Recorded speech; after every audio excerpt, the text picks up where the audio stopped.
Greetings, friends and friends of friends and their friends and onward and down to potentially the Loch Ness Monster. I am Robert. And I'm Josh. We're at Central Music. Right there. And we would like to have a conversation with you. Immediately. Or whenever you stumble across this content, that would be fine. Yeah, like now or later.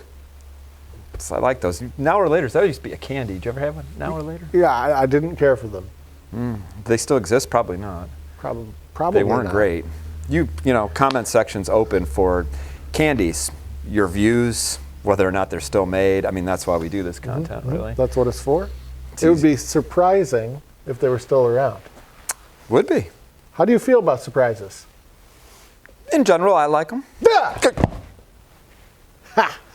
Why did you do that? How do you feel about surprises now? Didn't like that one. Are there good surprises?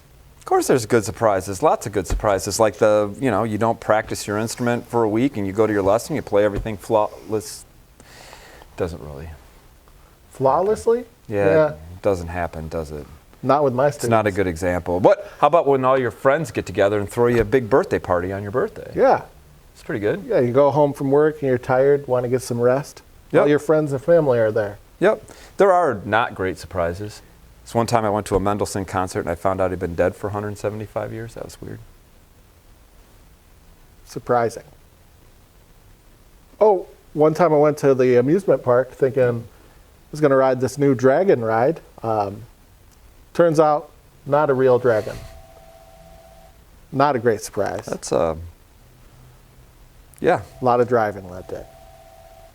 So, speaking of surprises, we're coming up on the holidays, and a lot of times we want to get those people that we care about a musical surprise.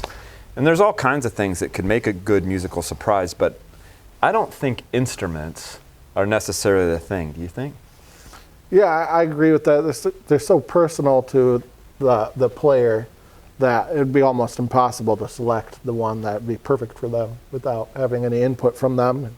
And if you got input from them, it wouldn't be a surprise. So. Yeah, it's difficult sometimes for people to understand who don't actively make music, but it's very similar to, if you want to buy a pair of shoes, the best way to know if they're the pair of shoes for you is to put them on. Yep. And I think that musical instruments are much the same. Probably the reason a music store like us would stock 12 different intermediate or professional trumpets is because they're not all the same, because not all faces are the same, not all goals for our playing are the same, not everyone's in the same point on their musical journey. So if you're considering an instrument as a gift for the holidays, maybe find a way to approach the gift giving in such a way that you'll afford the player the opportunity to audition some instruments before the decision is made on what instrument I they're agree going to with get. that. Like, where could you audition these instruments? Any quality music store. I assume that you're angling for Right here. Right you here. could sit on this couch and try out a new saxophone. That'd be cool. and or awkward if we're sitting here filming this video when they're trying to audition, but probably improve the content. I think it might be a little better. Yeah. What's your musical wish for Christmas? You can add that with your candy comments in the comment section. It's open to all. Now or later. Preferably now. Until next time, be well, friends. Appointing. You know what that means. Potentially.